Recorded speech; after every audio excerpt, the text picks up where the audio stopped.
नमस्कार दोस्तों, स्वागत है आप सभी का हमारे एक और नई वीडियो में। दोस्तों, इस वीडियो में हम देखने वाले हैं आरएसपी के रसशास्त्र एवं भेषज कल्पना के कुछ एमसीक्यूज। टोटल 25 एमसीक्यू हम देखेंगे जो मोस्ट इम्पोर्टेंट हैं आपके लिए, हम इस वीडियो में देखने वाले हैं।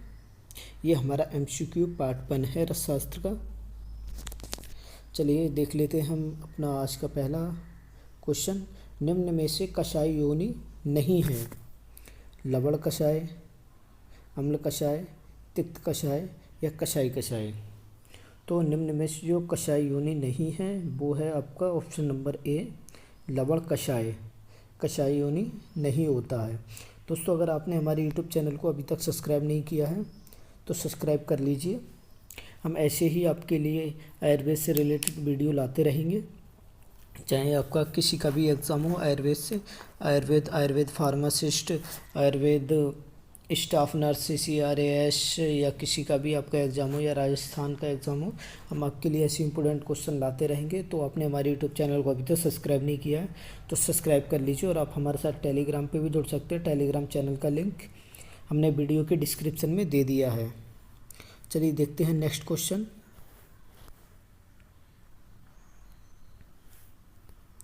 नेक्स्ट क्वेश्चन है हमारा, माक्षिक का रासायनिक सूत्र है।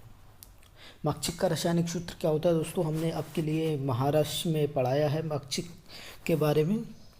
तो आपने अगर वहाँ से देखा होगा, अपने पूरी वीडियो देखी होगी माक्षिक की, तो आपको माक्षिक का रासायनिक सूत्र याद भी होगा। पहला क्वेश्चन है हमारा, CuSO4.7H2O Fe2S3 CuFeS2 CaCO3। तो जो दोस्तों हमारा रासायनिक सूत्र होता है माक्षिक का, वो हो जाएगा हमारा option number C, right. CuFeS2 माक्षिक का रासायनिक सूत्र होता है। नेक्स्ट क्वेश्चन देख लेते हैं।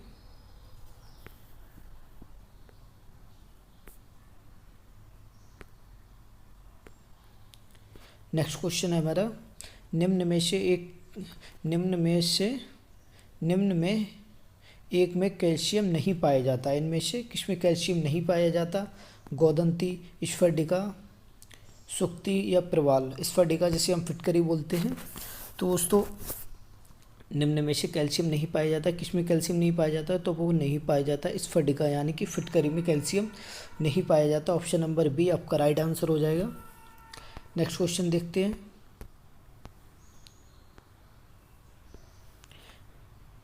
किसी धातु को तप्त कर उसे द्रव में बुझाने की प्रक्रिया कही जाती है। किसी धातु को तप्त करके उसे बुझाने की प्रक्रिया क्या कही जाती है? दोस्तों, जैसे कि हमने महाराष्ट्र में ये भी आपके लिए पढ़ाया है, ये भी। तो जैसे कि हम अभ्रक का शोधन करते हैं। अभ्रक का शोधन हम कैसे करते हैं? पहले अभ्रक ले लेते हैं, हम अभ्रक को आग पे हम तप्त करते हैं। आग पे तप्त करने के बाद हम उसको गोदूध या त्रिफला क्वाथ वगैरह किसी में भी डाल करके बुझाते हैं। तो वही प्रक्रिया यहाँ पे बताई गई है। किसी धातु को तप्त कर उससे द्रव में बुझाने की प्रक्रिया क्या कही जाती है? आवाफ, ढालन, निर्वाफ या निम्नजर। तो दोस्तों, हमने आपको जो अभ्रक पढ़ाया था और भी कुछ जो महारस में शोधन किया जाता है वो इसी प्रक्रिया द्वारा किया जाता है। तो इसे हम निर्वाफ बोलते हैं। किसी भी द्रव्य को हम अग्नि पे तप्त करके किसी भी धातु को हम अग्नि पे तप्त करके किसी भी द्रव में बुझाते हैं, उसे निर्वाफ बोलते हैं। इसी प्रक्रिया द्वारा हम अभ्रक का भी शोधन करते हैं। चलिए देखते हैं नेक्स्ट क्वेश्चन।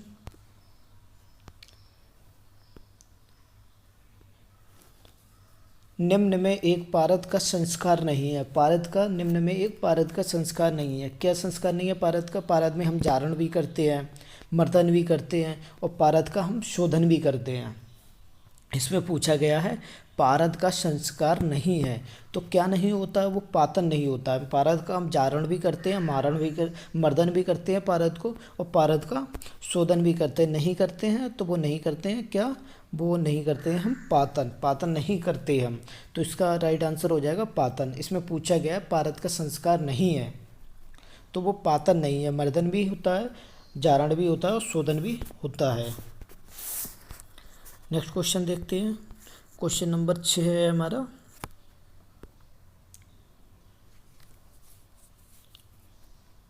निर्गंध निराग्नि मूर्छना कौन सी है?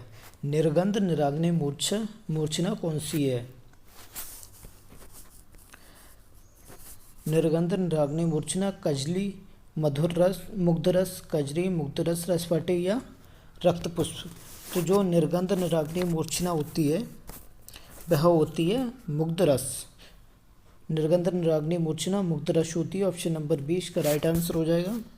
नेक्स्ट क्वेश्चन देखते हैं। पारद बंध की संख्या है। पारद बंध की कितनी संख्या होती है? पारद बंध की दोस्तों जो संख्या होती है, जो अब अगर आप पारद पढ़ेंगे तो पारद में देखेंगे, पारद बंध की जो संख्या होती है वो 25 होती है। 25 पारद बंध की संख्या होती है। नेक्स्ट क्वेश्चन देखते हैं। ये भी आपका अभ्रक से ही है क्वेश्चन। अभ्रक से क्वेश्चन है आपका। अभ्रक भस्म का बंड होता है। अभ्रक भस्म का बंड होता है। अभ्रक देखने में कैसा होता है दोस्तों? क्रिस्टल। यह एक पत्थरों के बीच से निकाला जाता है, क्रिस्टल टाइप का ही होता है। पर इससे हम जब शोधन करते हैं, त्रिफला को आते हैं गौ दुग्ध में, तो इसमें से अशुद्धियाँ जो होती हैं वो अलग हो जाती हैं। जैसे पत्ते टाइप का हो जाता है, वह ब्लैक कलर का, चमकीला ब्लैक कलर का देखने में आपको मिलता है। तो इसकी जो भस्म का कलर होता है वह कैसा होता है? जम्बू वर्ण, चंपक वर्ण, कृष्ण वर्ण या ईंट का सदृश। तो आप सोच रहे होंगे जब ब्लैक कलर का होता है तो कृष्ण वर्ण का ही होता होगा, तो नहीं दोस्तों। अभ्रक भस्म का जो वर्ण होता है वह ईंट का सदृश होता है, यानी कि लाल कलर का। ईंट का जैसे ईंट होती है, ईंट के सदृश, तो इसे ईंट का सदृश बोलते हैं। ईंट का सदृश होता है। चलिए नेक्स्ट क्वेश्चन देखते हैं दोस्तों। अगर आपने हमारे यूट्यूब चैनल को अभी तक सब्सक्राइब नहीं किया तो सब्सक्राइब कर लीजिए। ऐसे ही हम वीडियो आपके लिए लाते रहेंगे। हो सकता है दोस्तों आपके UP Ayurveda, UP SSC Ayurveda pharmacist भर्ती से जल्दी ही स्टे हट जाए और आपका एग्ज़ाम भी देखने को जल्द ही मिलेगा। मैं भी आशा करता हूँ कि जल्दी से जल्दी स्टे हटे और आपका एग्ज़ाम हो। अभी दिल्ली DSSB का भी एग्ज़ाम, CCRAS का भी एग्ज़ाम लगा हुआ है आयुर्वेद फार्मासिस्टों का। तो दोस्तों ऐसे ही हम वीडियो आपके लिए लाते रहेंगे। आप हमारे यूट्यूब चैनल को सब्सक्राइब कर लीजिए। एक रत्ती की मात्रा किसके बराबर होती है? एक रत्ती की मात्रा किसके बराबर होती है? 125 मिलीग्राम, 250 मिलीग्राम, 1 ग्राम या 10 ग्राम। इसे mg भी बोल सकते हैं मिलीग्राम के लिए। तो दोस्तों एक रत्ती की जो मात्रा होती है वो 125 होती है। कहीं कहीं कुछ लोग 120 बताते हैं, वो रॉन्ग है, वो गलत बताते हैं। 120 जो एक रत्ती की मात्रा होती है वो 125 होती है। अगर एक्यूरेट देखा जाए तो इसका 124.4 ऐसी समथिंग कुछ होती है। 124.4 के आसपास ही कुछ होती है, पर इसे जो माना जाता है वो 125 mg ही माना जाता है एक रत्ती की मात्रा को। तो ऑप्शन नंबर ए इसका राइट आंसर हो जाएगा, 125 mg। नेक्स्ट क्वेश्चन देखते हैं। एक अंगुल होता है, एक अंगुल कितने सेंटीमीटर होता है? 1.9 सेंटीमीटर, 1.95 सेंटीमीटर, 2.95 सेंटीमीटर, 1 सेंटीमीटर या 2 सेंटीमीटर। तो दोस्तों जो एक अंगुल की लंबाई होती है वो होती है हमारी 1.95 सेंटीमीटर। 1.95 सेंटीमीटर एक अंगुल की अंगुल होता है। एक अंगुल मतलब जो हमारी उंगली होती है उसी को अंगुल बोलते हैं। एक अंगुल की लंबाई 1.95 सेंटीमीटर होती है। नेक्स्ट क्वेश्चन देखते हैं। किस धातु में सभी कार्यों के उपयोग हेतु औषधि ग्रहण किया जा सकता है? किस ऋतु में सभी कार्यों के लिए उपयोग हेतु औषधि ग्रहण किया जा सकता है? जैसे कि रसायन औषधि हो, बाजीकरण औषधि हो, कोई भी औषधि हो, हम ऐसी कौन सी ऋतु है जिस ऋतु में हम सारे ही औषधियाँ ग्रहण कर सकते हैं? वह बसंत ऋतु होती है क्या, या वर्षा ऋतु, हेमंत ऋतु या शरद ऋतु? तो दोस्तों वह ऋतु होती है जिस ऋतु में हम कोई भी औषधि ग्रहण कर सकते हैं, चाहे वो किसी भी प्रकार की औषधि हो। वो ऋतु हमारी शरद ऋतु होती है। ऑप्शन नंबर डी इसका राइट आंसर हो जाएगा। शरद ऋतु में हम किसी भी प्रकार की औषधि ग्रहण कर सकते हैं। नेक्स्ट क्वेश्चन देखते हैं।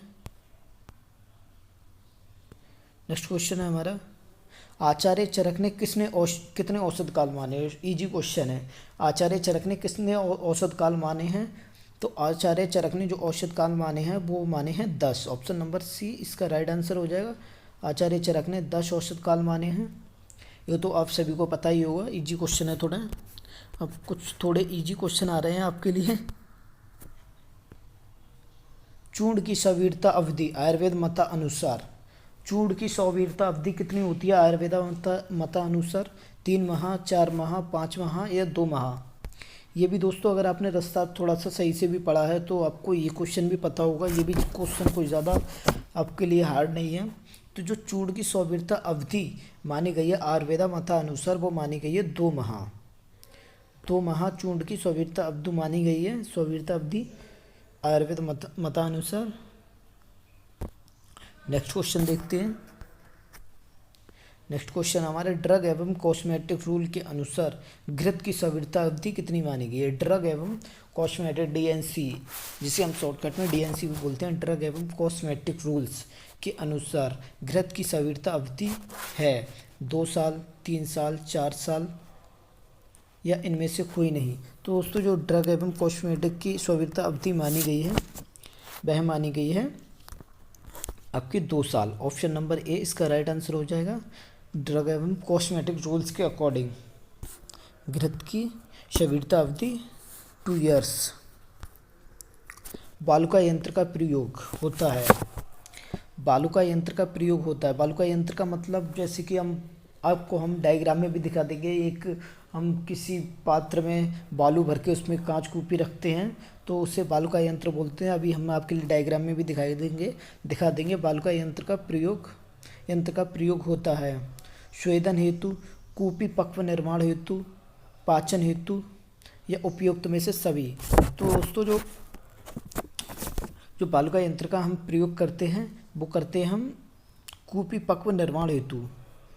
कूपी पक्व निर्माण हेतु हम बालुका यंत्र का प्रयोग करते हैं। जैसे हम बालुका यंत्र का आपको डायग्राम भी दिखा देते हैं। ये है बालुका यंत्र, ये शराब संपुट किया हुआ है हमने ऊपर से, और ये इसमें पारद भरा हुआ है। ये कांच कूपी है, कांच कूपी 1 अंगुल मोटी, इस पे मिट्टी का लेप किया हुआ है और इसमें बालू भरी हुई है, मिट्टी का मांड, और नीचे से इसमें चूल्हा जल रहा है। आप देख सकते हैं बालुका यंत्र को। नेक्स्ट क्वेश्चन है हमारा क्वेश्चन नंबर 16। भल्लातक तेल पातन हेतु किस यंत्र का प्रयोग करते हैं? भल्लातक तेल पातन हेतु किस यंत्र का प्रयोग करते हैं? तो दोस्तों जो हम इस पे तेल का पातन हेतु किस यंत्र का प्रयोग करते हैं? तो पातन हेतु पातल यंत्र का हम प्रयोग करते हैं, जैसे तेल पातल यंत्र भी हम बोलते हैं। भल्लातक तेल हेतु पातन हेतु किस यंत्र का प्रयोग करते हैं? तो वो करते हैं हम पातल यंत्र हेतु, जिसे हम तेल पातल यंत्र भी बोलते हैं। नेक्स्ट क्वेश्चन देखते हैं। नेक्स्ट क्वेश्चन है हमारा पल्वलाइज़र। ये तो बहुत ही इजी क्वेश्चन है। पल्वलाइज़र का प्रयोग होता है, आप सभी ने पढ़ा होगा। अगर आपने रसशास्त्र पढ़ा है तो पढ़ा होगा आपने। पल्वराइज़र का हम प्रयोग करते हैं, तो वो हम प्रयोग करते हैं चूर्ण निर्माण के लिए। चूर्ण को बनाने के लिए किसी औषधि को हम सुखा करके लेकर के पल्वराइज़र में डाल करके उसका चूर्ण निर्माण करते हैं, चूर्ण को बनाते हैं। पल्वराइज़र का भी हम आपके लिए डायग्राम दिखा देते हैं। ये आपको एक प्रकार से चक्की समझ लेते हैं, जैसे जो हमारी आटा चक्की होती है उसी प्रकार का हमारा पल्वराइज़र होता है। उसी प्रकार का यहाँ से हम औषधियाँ डालते हैं, इसमें एक मोटर लगी होती है नीचे, और यहाँ से हमारा चूर्ण बन के निकलता है। नेक्स्ट क्वेश्चन है हमारा एंड रनर का प्रयोग होता है। एंड रनर के बारे में भी आपको दोस्तों पता होगा। भावना देना, मर्दन हेतु, चूर्ण निर्माण हेतु या उपयोग में से सभी। एंड रनर को हम क्या समझते हैं दोस्तों? एंड रनर जो होता है उससे हम डिजिटल खल्व यंत्र भी बोल सकते हैं डिजिटल खलवे यंत्र, जो कि एक लाइट द्वारा चलता है डिजिटल खलवे यंत्र। उससे जैसे कि हम खलवे यंत्र से भावना भी दे सकते हैं, मर्दन भी कर सकते हैं, और खलवे यंत्र से हम चूर्ण भी बनाते हैं। तो यही कार्य एंड रनर का भी होता है। इससे भी हम भावना भी दे सकते हैं, मर्दन भी कर सकते हैं और चूर्ण निर्माण भी कर सकते हैं। इसका भी हम डायग्राम आपके लिए दिखा देते हैं। ये आप समझ सकते हैं कि एक इलेक्ट्रॉनिक बेस हमारा खलवे यंत्र है। तो इसका राइट आंसर हो जाएगा ऑप्शन नंबर डी, उपयुक्त सभी। ये देख सकते हैं आप खलवे यंत्र का डायग्राम। ये एक इलेक्ट्रॉनिक बेस खलवे यंत्र है जिसे एंड रनर बोलते हैं। इसमें हम औषधि को डाल करके पीसते हैं। नेक्स्ट क्वेश्चन देख लेते हैं, 90 नंबर क्वेश्चन। पायरोमीटर का प्रयोग होता है, ये भी आपके लिए इजी क्वेश्चन है। पायरोमीटर का प्रयोग किस लिए होता है? पुट हेतु, मारण हेतु, तापमान ज्ञात करने हेतु या गर्म करने हेतु। जो पायरोमीटर होता है उसका हम प्रयोग तापमान ज्ञात करने में प्रयोग करते हैं। पायरोमीटर का प्रयोग तापमान ज्ञात करने में हम करते हैं। नेक्स्ट क्वेश्चन देख लेते हैं। नेक्स्ट क्वेश्चन है हमारा, महापुट की लंबाई होती है। दोस्तों हमने महापुट, बरहापुट और आपके लिए महापुट, गजपुट और बरहापुट आपके लिए पढ़ा रखा है। इसकी भी वीडियो हमारे यूट्यूब चैनल पे पड़ी हुई है, अगर आप देखना चाहते हैं तो आप वो भी देख सकते हैं। इसमें पूछा गया है महापुट की लंबाई होती है 1 हाथ, 2 हाथ या 1 राजहस्त या 2 राजहस्त। तो दोस्तों जो महापुट की लंबाई होती है वह होती है 2 हाथ। ऑप्शन नंबर बी आपका राइट आंसर हो जाएगा। महापुट की लंबाई 2 हाथ होती है। नेक्स्ट क्वेश्चन देखते हैं। हमने ये डिटेल में पढ़ा रखा है आपको, महापुट, गजपुट और बरहापुट। आप देखना चाहें तो देख सकते हैं, हमारे यूट्यूब चैनल पर वो वीडियो भी डली हुई है। नेक्स्ट क्वेश्चन देखते हैं। भूमि तल पर देने वाला पुट है। भूमि तल पर देने वाला पुट कौन सा है? तो भूमि तल पर कौन सा पुट दे सकते हैं? कपोत पुट, भूतर पुट, कुक्कुट पुट या भांड पुट। तो भूमि तल पर जो पुट दे सकते हैं वो दे सकते हैं कपोत पुट, यानी कि राइट आंसर हो जाएगा इसका ऑप्शन नंबर ए, कपोत पुट। कपोत पुट।